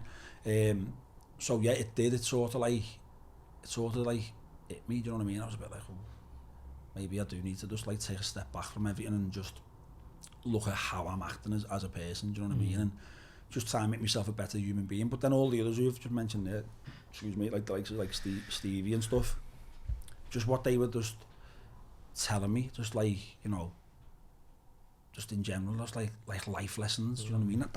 That's what it was, do you know what I mean? They were just giving me life lessons and just giving me little bits of advice, and just like saying, you know, come on, sort yourself out. You've got an opportunity here to like to do stuff, do you know what I mean? And people like that are worth the weight in gold, do you know what I mean? Who especially on that job, because it was so manic, because of the nature of what it was. It was a one-take film. It was, you know, in the lead up to this, you know, there was whispers of COVID and all that type of stuff. They had a lot of pressure on the shoulders because, you know, they were carrying this film, and just to pull me aside for 5 minutes and go, how are you feeling? Yeah. You're all right, blah, blah, blah. Okay, well, I think I was going home the weekend. He was like, just go home and like speak to your mum and like blah, blah, blah. It was just like really like good like advice that these people gave me, and I'm forever thankful for them, do you know what I mean? For like just guiding me in the right direction and just changing my mindset. And a lot of other people as well who've helped along the way. But I do genuinely feel like the past couple of years, since that job, there's just been a massive change in my mentality, do you know what I mean? But listen, lad, it's great that you've not only, you know, took that advice on, but then done something with it. Is this then when, because we mentioned a couple of times, then Webster with the Davy Kane? Yeah, so that was like around this time last year, I think, we done that. Because that was one of the, you know, it's been a pretty deep conversation so far anyway, and I think another deep part of it, it's not so much about personally mental health, but more so about the wider structure of, you know, today's prison society. Yeah. Is the video for Davy Kane, where you're obviously playing the reformed guy who's in kind of, is it Norway or Scandinavia? It's meant to be somewhere, yeah. Like, By the Royal. Yeah, if you didn't go to Norway or Scandinavia, Webster, get your wallet out next time. Like. Yeah, we filmed that in time. But yeah, But that must have been cool to play, because again, it's tackling the bigger picture. Like, we spoke loads about mental health, you know, and obviously the prison system, of how, you know, people may do crimes, for whatever reason, and it's like it's treated like an animal. And then there's other people who are doing similar crimes and are kind of given a life of, right, let's try and get your life back on track. Yeah. What was that like to film and stuff? Obviously, you mates with Journey Way and stuff. Yeah, it was good. It was. I think we done it like 2 days. It was just literally like, that's the thing about this job as well, about acting. Like, for me, and a lot of other people as well, like who are in the industry, it's not about like, even though Webster's flying now, but there was no like real money in the job, like in the sense of like wages or like money to like make this big boss music video what you'd expect. So it was pretty like raw in the sense of like how we made it. You know, we were running like around. Taggy. Yeah, Taggy was on it. Yeah, Taggy was playing the script. Yeah, I seen Taggy the other day actually after Webster's gig. I was walking in the toilet and he was coming out, and we just looked at each other and we were like, mad that way, you know what I mean? Like, we both in like the video sort of thing, and like obviously I think Taggy's been like, you know, quite influential with Jamie, giving him like the tier stuff, hotel tier and that, as like the boss mag lads have as well. So it was good to see that, you know what I mean? And watching him on the stage was sick, and it was just a good concert anyway. But yeah, it was quite like the way we made it. We were, you know, carrying equipment and running across the street like from, there's like an old prison facing the Royal. I never knew it was there. It's like a Bridewell. It's like a community centre or something now, but they've got a couple of cells still in there that you can go in and like look at. So that's where we done it. So, and then we were running over to like the student accommodation facing the Royal, and then starting to like film by like these gates that look like a prison gates, and then like the security are coming out going, you can't film here, lad, you have to go for like and then the people are going, are you that lad who does the Liverpool songs to Webster? And he's like, yeah. So yeah, it was something that, you know, as you say, it's a big topic, and it was passionate to do, and obviously I'll help him out as like a friend, you know what I mean, who I've known for a while. It's nice to hear that story though, because you watch that video and you think that is so powerful for fucking what's going on, and you realise that it was done just lads, just, you know, literally, just running around. But then you can go into a big massive job with like millions and millions of pound budget, but it's still the same. It still should always be the same energy, the same focus, and the same passion that's put into whatever. But yeah, but I've that's some other, before we come on to kind of the present and the future, what was the on the theatre, what was the One Night in Istanbul? Yeah. That was mad, that, you know. Being a big red as well. What was that like? It was boss. Was it? Without sounding cheesy, it was probably the closest thing to get to playing for Liverpool without actually like being a footballer, do you know what I mean? Like the buzz at the end, and everyone was singing like Also No Name at the end, but like the Liverpool version about Istanbul and stuff like that. And then like You'll Never Walk Alone and all this. Rafa like, comes out at one point. Yeah. Oh, it was mad, that's funny, you know, that's the thing they were all sending around when he reminds you of Everton. But the year before, the first year we done it, we had Gerrard and Carragher. Mad. But that never ever got like, there was no like, I think because Sky Sports News were there on the one where Rafa come out. The second time we done it, because we done it 2 years on the bounce. It was just like the people who there seeing like Gerrard and Carragher. But yeah, that Rafa Benitez one, it was mad, because, and it shows that, you know, obviously you're red as well. Yeah. Everyone knows like how good our fans are. But literally, that was Rafa's last season, and it was a matter of like 2 weeks before he got sacked, because we were doing that gig in the Empire, and if you watch the video, Anthony Godfrey, the lad who was like the singing narrator, he says, "Ladies and gentlemen, Rafa Benitez," and the roof literally just goes off. Everyone's like, "Wah!" And obviously he wasn't doing that great at the time. No, you know what I mean? We were in the shit street a little bit, yeah. And like to show that people were still like passionate. And then the week after, we went to Dublin to do the show in Dublin for a week, and the production company brought Phil Neal and someone else, another ex-player over, I can't remember who it was, and we were sat in the green room before one of the shows, and obviously they've got like the inside knowledge from the club, and just went, "Rafa's being sacked," and it was literally like 5 days after, and I was like, wow, do you know what I mean? Even like shows, like people, you know, until he went to Everton, no, they did love him, and he was sort of welcomed in the city, and people had a lot of love for him. I reckon that'll be a big memory for him, you know. Yeah. Like in terms of like, because as you rightly say, people do tend to forget the back end of Benitez was pretty rough, wasn't it? Yeah. So it was like that would have been. That would have it's been like that, and like we just completely off subject for a minute. People talking about Ronaldo. Listen, in 10, 15 years' time, he'll still be looked at like a god. Yeah. Do you know what I mean? Because people will be going, "I remember when he won the Champions League," and this whole kind of spat that he's had now. Yeah. You forget. It's like with girlfriends you've had, sometimes you forget the murder, you think, just think of the good times. It was great. Depends how much murder you had.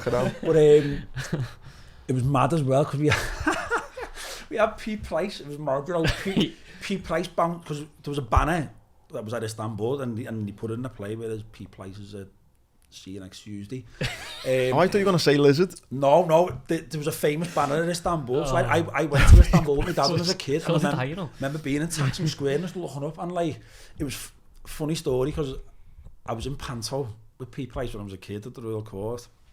I played the dwarf in Snow White and Seven Dwarfs. Probably so politically incorrect these days, but yeah, there was loads of kids playing dwarfs.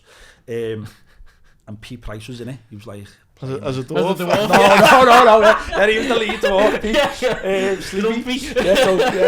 No, he was like, in the Pantos, they have like the one who acts like a bit daft, you know what I mean? Loves like the princess and all that, but can't get the princess and all that. And it was mad, actually, to be fair. It was quite bad. So they done this like typical Panto scene, like Laurel and Hardy sort of esque, where him and the pantomime dame are painting, right, like the walls. So they're painting these walls, and this lad, I think he actually went to our school, to be honest, St. Eddie's, but he was a few years older than me. Must have been a lunatic to do this. He was like the village crier, but he only had a little bit to do, I think, or something mad.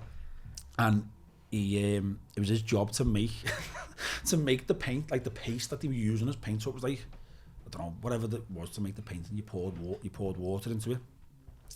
This one day, he decides to boil the kettle, right? Oh, fucking hell, lad. Swear to God, and pours the boiling hot water into the bucket. And then they bring the bucket on and put it on the stage. And like the pantomime dame and Pete Price are doing like this painting thing, and then it's like one of them's painting, and they go and dab the other one, and then the other one's like dabs them back, and then it turns into this big paint fight. Lad, I'm scared to where this is going. Like, Pete Price has this bowler hat, and in the bottom of the bowler hat, there's a hole, so that when you pour it in, put it on his head, and it shoots out the top, right? It's like a joke, pantomime joke. And I think he said, I think he spoke about it on his radio show, like the night after it happened, and he was calling this lad everything. He said, holds the hat out, and the dame pours the bucket in. So, and he said, I've just seen this steam coming off it, but it was pink, right? So, like the paste was pink, and then the dames grabbed it and put it on his head, like that, and it shot out the top, and this bowl of that just went and just melted on P. Price's head, right? And he's like that. Like Home Alone. Yeah, no, yeah, Marv. Yeah, like just melted on his head, and like I think his face was just like dropped. Do you know what I mean? And like he's like ran off the stage, and he's like trying to get this thing off, and his hair, I'm almost certain maybe for a day or so it dyed his hair like pink. Do you know what I mean? Like it like proper messed his head up. Do you know what I mean? And he went on the radio show and spoke about him. So going back to the one night in Istanbul, I had a bit of a connection with like P Price and then, obviously from working with him. I remember just seeing this banner and it was like P Price is just see you next Tuesday. And I was like, Dad, look at that. It was only like a couple of years after the panto. But yeah, then he brought him out on the stage in one night in Istanbul. And it was, I think it was me, my mate Mark, and Darren Farley. Darren Farley was playing like like the Sky Sports reporter. Yeah. And then they mentioned the banner. And I was like, oh, P Price. And then Darren turns to the audience. And it was this one show. I go, and every show he'd go, who's P Price? Like as if like he's a reporter from London, doesn't know who P Price is. And this one night he goes, who's P Price? Goes on to do the next bit and you just hear, I'm P Price! And he just walks on, Radio City, 5 nights a week. But it starts kicking off and I was like, oh my God. Then we had the fellow I was speaking to about before, the stripper. The seeker, he bounced on. It just went What one like we've had on? Yeah. Shut up. Yeah, we got him on and I think he ramped on this. Oh, it was mad. It was crazy. All unscripted. Yeah, no one knew about it. That's a serious mix of characters. Yeah. That Wow. No, Nicky, the writer, he was just like, let me get on here just to like, just whatever. Imagine you went from 5, won the 5th European Cup for Liverpool, Rafa Benitez to P Price to fucking the most famous stripper. Yeah, it was mad. No, sorry, it wasn't the same night as Rafa and that come. Yeah. No, but still, like, yeah, fucking it was hell. like the same run of shows, do you know what I mean? It was mad. But yeah, that's that industry for you, to be honest. It sounds, I mean, don't know if you know Jay, but I've done a bit of Downton Abbey myself. yeah. Like, It's only the 15th time he's brought it up. anytime we get an actor on that, I always drop it in. Bobby went to him, what were you? And he went, an extra. yeah. Hey, some people make a living out of it, you know. Oh, yeah. There's like professional actors, yeah. They do everything. They needed someone with one leg, obviously, lad. I just got the call, lad, you know what I mean? I used to go One to leg and a muzzy. I used to go to an acting class with this fella. I won't mention his, I can't really remember his name, but I won't mention his name anyway. But he used to turn up to these acting classes in Manchester every week. And he'd turn up with like a different hairstyle every week. And you'd be like, and like, he'd like take his hat off and he'd be like showing you, do you know what I mean? Like, Get on. like, oh, what's happened to your head?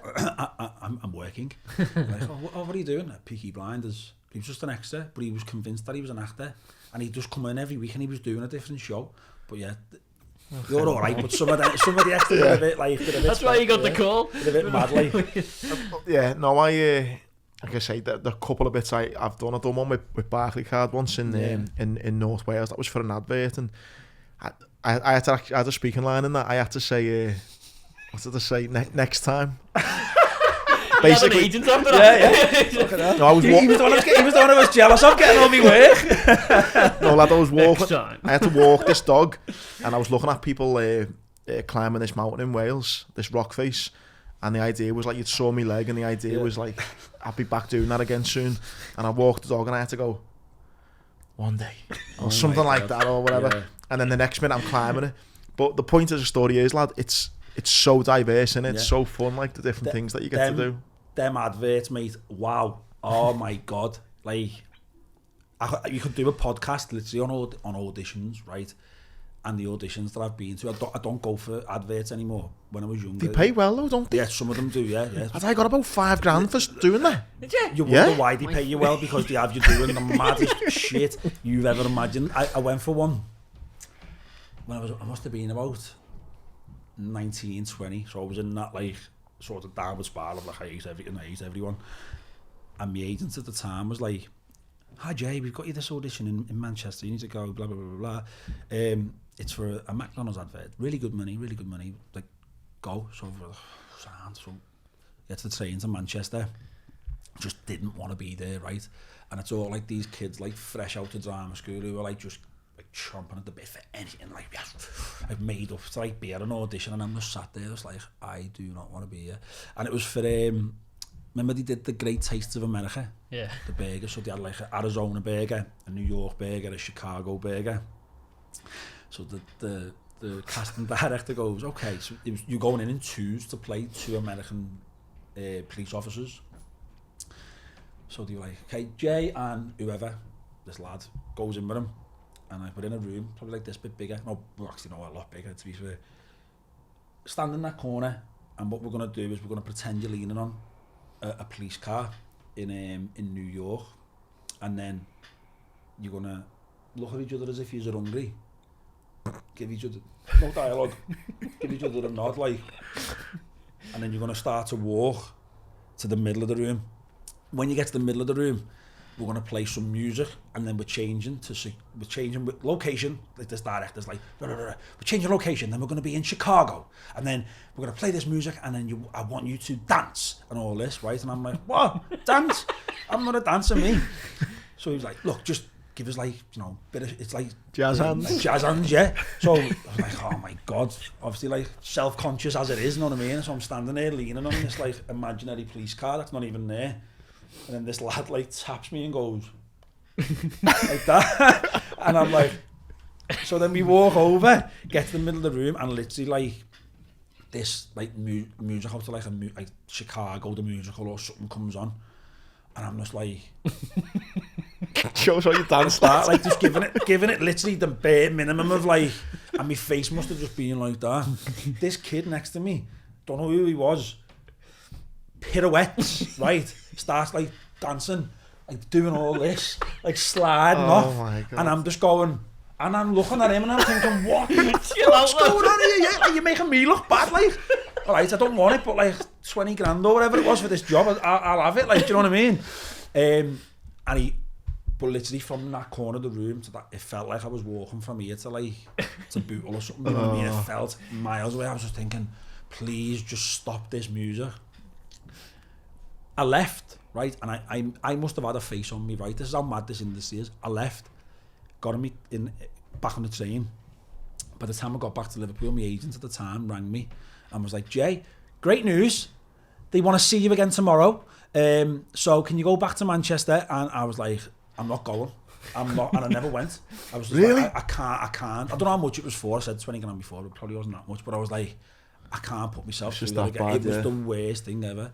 I had another one as well where it was for a holiday company, but I think it was like a Dutch or German holiday company.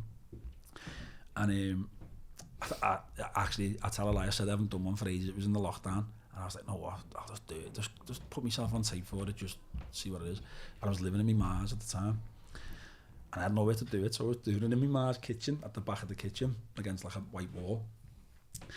And they wanted me to, it was just all action, so there was no words again. Glide through the airport, you made up, you're going on holiday, so I'm in my ma's kitchen like that, like walking through. And then another one was like, you're going down to the beach, and they said, you need to wear swimming trunks and a towel. So I've got a towel up my ma's ear covered and a pair of swimming shorts on, and I'm like that, just walking in the kitchen. And I was like, what am I doing here? But honestly, like, I think sometimes they must just think, know what? These people are that desperate, we'll just make them do something mad. I was going to say, imagine just for our own enjoyment. Do you know I half want to like be an ass and make up a company and be like, go to actors and just go, look, I'm doing an advert. Right, you could. And somersault, lad. This is, like, rightly and wrongly, actors are prepared to do pretty much anything to get to where they want to be. But then there is people who do, like, you know, take the piss with it, take advantage in really bad ways. But then there's people who just must. I wouldn't go down the Weinstein route. Weinstein and all that. Did you see that thing on him? It was on my Instagram the other day, and it was you know, Toy Story. I think it's Toy Story 2, and there's like there's an extra bit at the end though, you know, with the cowboy in. Yeah. Not the obviously fucking Woody's the cowboy, isn't he? It's who's the like the older one. The alpha in the box, yeah. And there's like a bit where the credits come out at the end. Oh yeah, and he's got the two. And he's got the two Barbies, and he goes, so if you want to come back to my thing afterwards, and we'll try and get you an extra part, and they're like, oh yeah, thanks. And it's like, oh my God, fucking hell, that's happening in fucking real life, man. Yeah. It's mad, isn't it? It's crazy, but yet there's definitely people who must just put these casting breakdowns out and just think, yeah, we'll make these. We'll just have a laugh at these. You know what I mean? But, can't get jazz on, don't we? Honestly, it was bad. It was bad. I was traumatized for a good couple of weeks. Like after that, I was like, wow.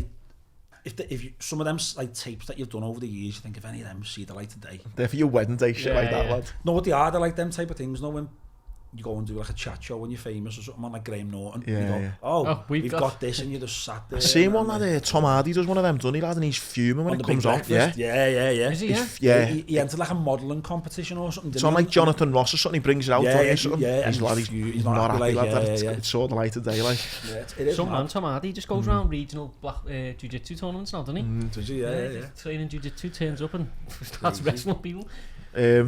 Mate, bring it to present day in the future, mate. You got an exciting project in the summer, is it?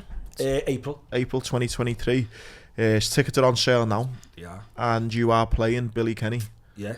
So for those who don't know, give us a little rundown on Billy Kenny. Yeah, so Billy Kenny is and was a footballer.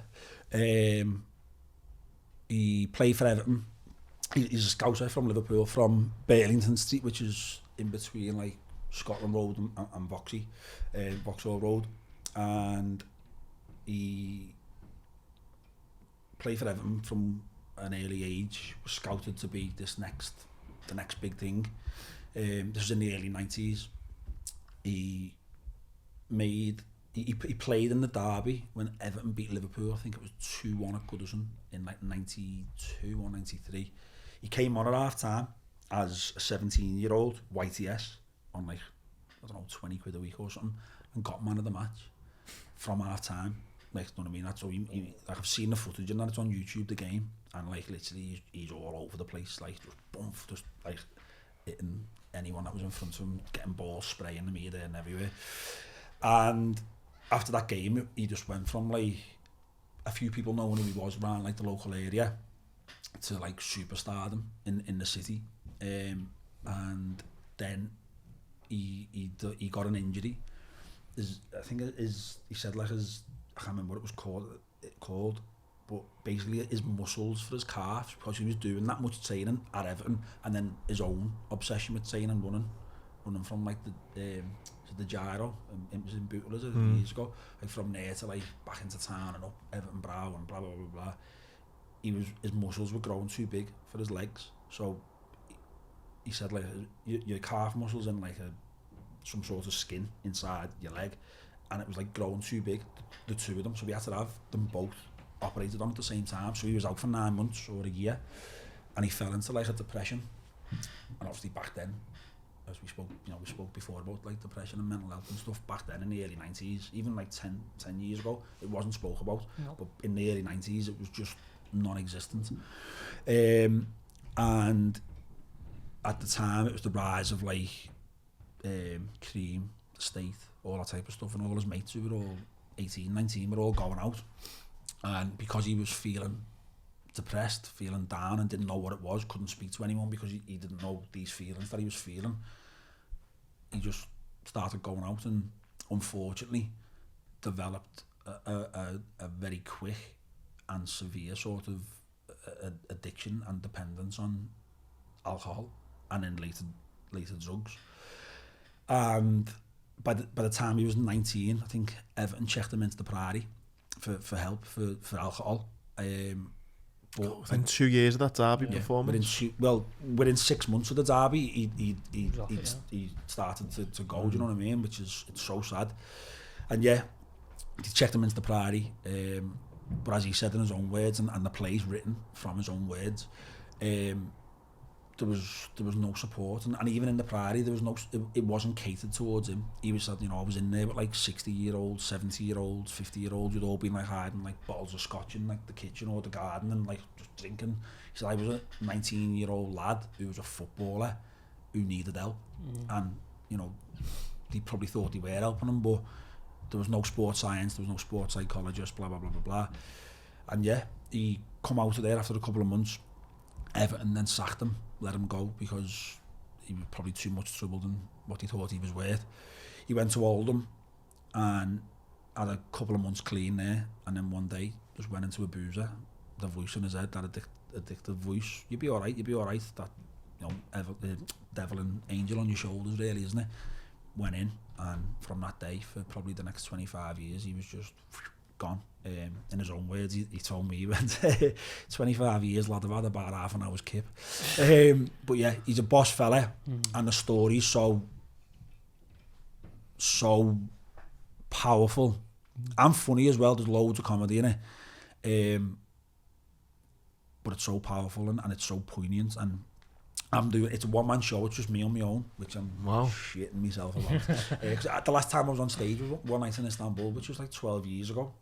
So, and I had loads of people around me on stage with me now. I'm going on stage on my own, so I'm a little bit scared about that. But it'll be sound. So when does the rehearsal start for that? We haven't decided yet. They haven't let me know. I think it'll be in the new year, but it's down to me in the sense of like, not like it's down to me, but it's all on me. So I need to learn that script, and then literally, I don't know. I can't imagine the rehearsal process to take that long because it is just me. It's me learning the lines, and then the director just saying, okay, this is where we need to do this, do that, and then obviously getting all the lighting and stuff. So it's not going to be a massive. Some people are like, that's going to take forever because you think because it's just me and I'm learning like 70 pages of dialogue just by myself. I'm playing all different parts, do like a Peter Beardsley impression. Be like Howard Kendall, Alex Ferguson, they speak about him in it. So like I'm doing all these different accents and different like sort, hopefully all right impressions. I'm not an impressionist, but you know, if they're shite, if anyone laughs, I'll just tell them. I'm not an impressionist. But yeah, it's exciting, but it's also I'm really passionate about the story because it involves mental health, you know, addictions and a similar journey to me, I suppose, in an aspect, a very small aspect of what I was saying before, of like me having some sort of success and then it sort of fading away through my own doing and then rekindling it, you know what I mean? I've done a little bit of research on like what like I know he went from that Derby game to playing like 21 professional games and stuff, but like tell me if I'm being too nosy here, but to like research into someone like him, because I'm sure he'd admit this, he's a bit of a complex character. How deep into it do you need to understand and know to give it justice? To be fair, Billy, he's sound. He's he'd be good to get on. You know, he really would. He's mad, like he is funny, but he's pretty much an open book. He'll tell you everything, and he's made up that we're doing it. You know what I mean? Because like it's given him a little bit of like a new lease of life in a way, because he's heavily involved in the project. You know what I mean? He's being consulted at every single stage and blah blah blah. But yeah, he's told me loads of stuff. There's loads of stuff he's told me that we could never use. You know what I mean?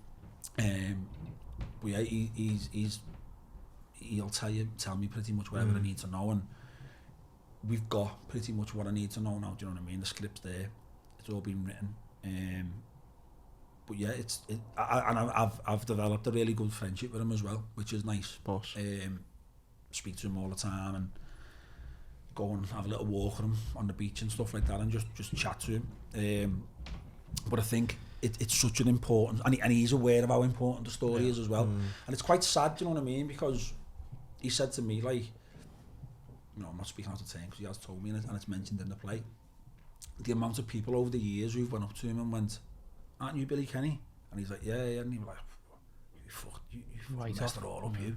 What, you're mad, like, what have you done? Do you know what I mean? And he said to me, you know, you think that person may be doing that with the best intention in the world, just to have a conversation, and think they're the first person that said that to me that day, but they're probably not. They could be the 5th, the 6th, do you know what I mean? The 10th, the 20th person, depending on how many people you see and how many people recognise them. So that's like must be heartbreaking hearing that thing, that pressure for so many, like 20, I think that Derby was like 30, nearly 30 years ago. Yeah. Well, no, 30 years ago. I was born in 91, so 30 years ago.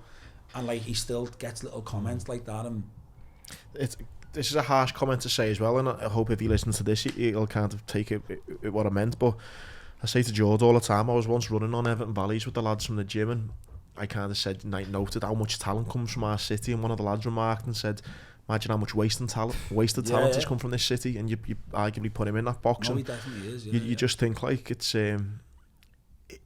mad in and out. Like funny enough, the podcast kind of ending a little bit the way it started, in this city. It can be so many amazing things, but it can also fucking dampen your kind of fire over time, and it obviously did with him. That's the pressure that we were talking about at the start. I think for lads in particular in this city, there's so many temptations all over the place, whether it's going out, gambling, as I said before. There's loads of stuff that can get you dragged in, and even like stuff like clothes and that, everyone's obsessed with what everyone's wearing. And like, I know myself personally in the past, like I've been speaking to girls or whatever, and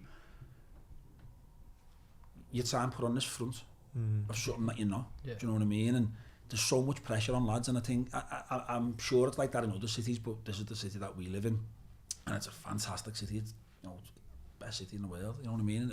The people are second to none, but there is that pressure as well of like trying to live up to an expectation. And with Billy, he had that expectation from a young age.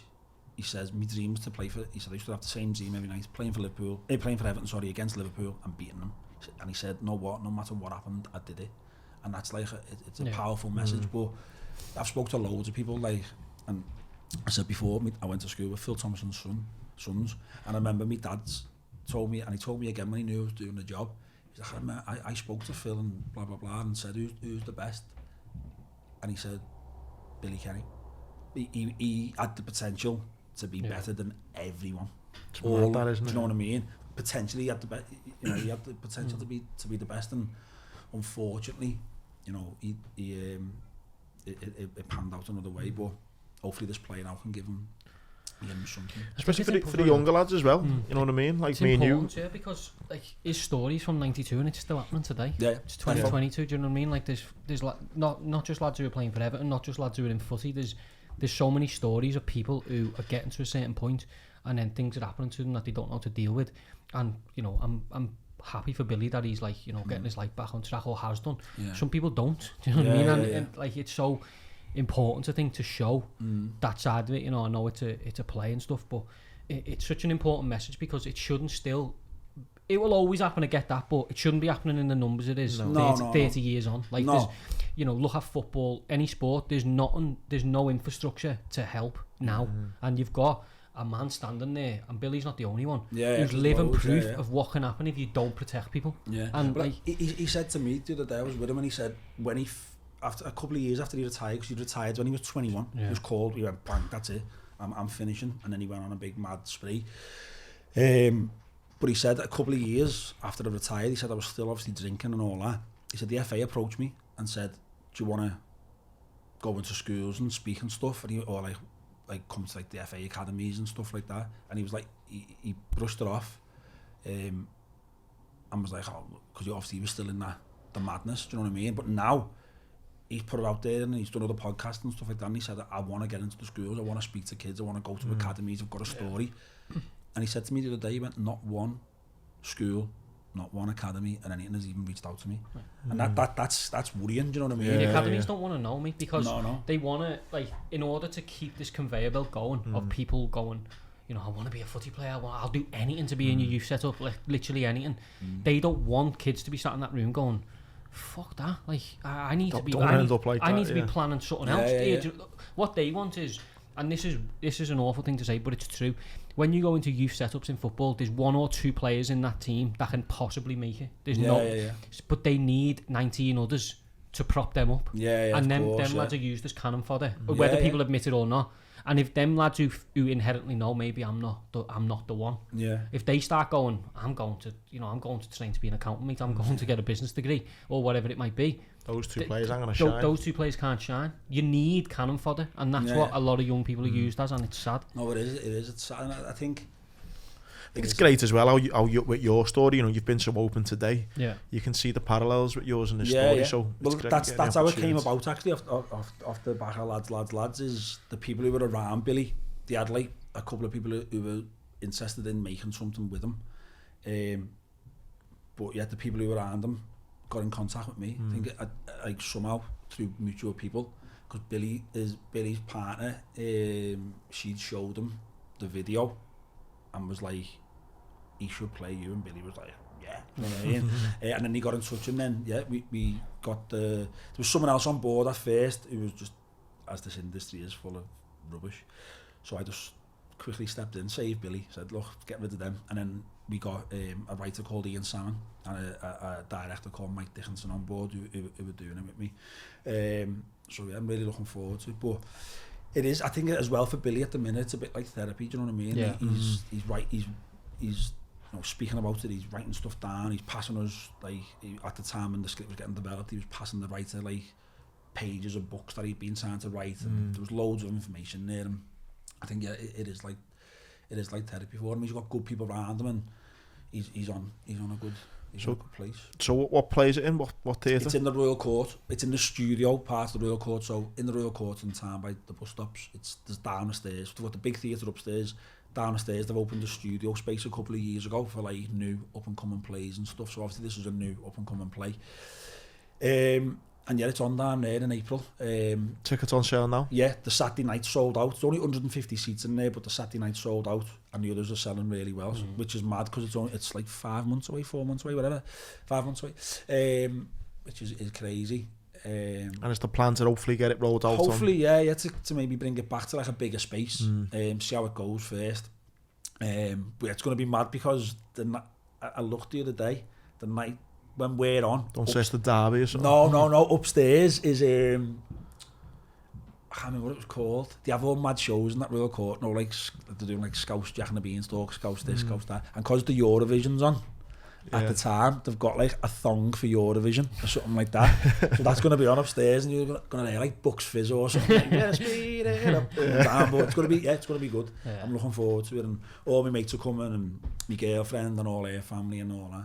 And you'll have to be there now. I'll be there definitely. Yeah, no, it'll be good to see us there. Yeah, so, but yeah, it's good. Yeah, and else you want to touch on that? I feel it's had a proper natural, funny boss blend of just like you know. Three lads at a similar age. Yeah. Some serious stuff, mate, and I think that's the best thing about it. Yeah, no, like, there's nothing else I really want to speak about. I'd just say, obviously, touching back on the melting, and I think that's like the most important message I do want to get out there at the minute.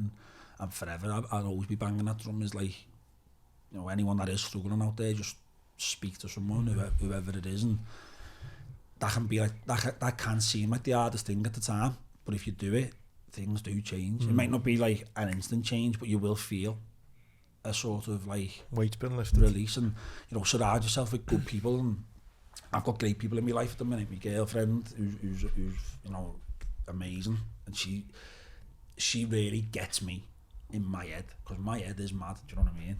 I might be like trying to blend it a little bit here, but I'm round the bend in the sense of like. That's why I'm around with Jordan. Yeah. It's what like Gin and tonic. I'm not like mad as in like a psychopath, but like just the stuff that goes on in my head and how my brain works. I'm a very like complex sort of person. Do you know what I mean? And sometimes very insular, and like beat myself up about things and think I can't do that or whatever. But she's installed like some mad belief in me, and like. She believes in me and gets how my head works and knows that I can be a pain in the ass, and I've done things to upset her and blah blah blah, but she's still there. Do you know what I mean? She's me. I think from the pod, lad, people just relate that though to all you're saying, and there'll be a lot of people in your position who have those kind of same things going on and that. So think of anything, lad, you've just been proper relatable, lad. So Dad actually as well. I was telling her dad that I was doing this the other day, and he's a boss fella, Tony Mack, his name is.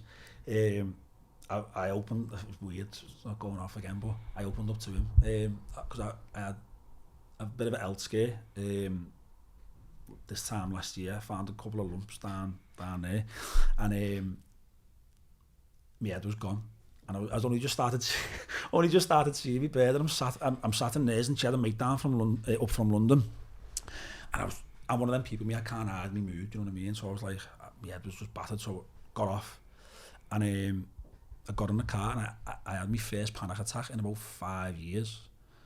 As I got in the car and I was driving, I was like trying to ring me bird, and obviously because I just left, she must have thought, what's he on about? I'll ignore him. Rang like 3 times and answered it. I was like, I'm having a panic attack. Managed to grab my car, park my car. I don't even know how. It felt like the branches and the trees and everything was coming in on me. I couldn't breathe. And then I just seen the door open, and it was a half fella, and he was a fireman. And I think he used to work with your dad. Oh, really? He'd worked a couple of times. He said, I'd worked with his dad and that. And then I just opened up to him. And I'll finish on this, to be fair. He said something to me that hit me like a ton of bricks, and no one, like, it was probably one of the most profound and meaningful things that anyone's ever said to me. When we had this big conversation, I opened up to him about pretty much what we're talking about now. And I got more serious stuff. And he said to me, Jay, And bear in mind, I'd not been with his daughter this long, so I'm sat in his house crying my eyes out, having this panic attack. And I'm thinking to myself, these are going to be thinking, get her away from him, do you know what I mean? He's a lunatic. And he just said, look, we'll sort this. Dead composed, obviously, with his job that he done. We'll sort this, we'll do that. And then he just said, but look, that lad that you're talking about in that lads video is you. And literally I just went, boof, and I started crying, and I was like, it hit me, you know what I mean? So I was like, and I think at the time I was hiding it because I was getting all this gratification of it, you're doing well. And it just hit me, and I was like, yeah. And since then, I've just like, again, opened up even more to people, do you know what I mean? I think that's the message that you need to get out there, is just, is speak. How ironic, lad, as you are like the kind of poster boy from that video, but then actually in real life, lads, you had it, like, you are that. Brilliant, lads, yeah. But I think as well, nothing ever really bad has happened, and I didn't, that's the point. Nothing ever really like catastrophic has ever happened in my life, and I think people are scared of that, in the sense of like, if you're feeling down, people go, well, what have you got to feel down about? Do you know what I mean? But it doesn't matter. My rock bottom is completely different to yours and to yours. Do you know what I mean? You've been through a lot, mate. Do you know what I mean? That's funny enough you say, it's my pet hate when people look at me and they go, oh, I've got a sore ankle, but I can't really moan to you about it. I'm going, you fucking can. Because I'm all right now. My ankle is fine, you know. Sometimes it's not, you know, like, as you said, you've mentioned a couple of times, like your head and talking about your individual. We're all wired differently. Do you know what I mean? We're all, someone doesn't have to die, or, you know, you don't have to lose your wife and your kids or all your money or get addicted to cocaine. Sometimes, you know, you're just in a bad spot and like there's nothing wrong with that. No one can tell you otherwise. You said it to us on a pod, someone said, I think it might have been Phil Barantini, and he said, we've all got stuff on our plate, but some plates are different sizes than others. Do you know what I mean? It's ironic with boiling points, isn't it? Great, Phil. Jay, it's been an absolute pleasure, lads. Nice one, boys. Absolutely love this, and gone on too much. No, it's been brilliant, lad, people will love it, lads. Nice one, everyone, for listening. Like the video, subscribe, do all that stuff, and make sure you book tickets to go and see Jay in April. Nice one. Cheers.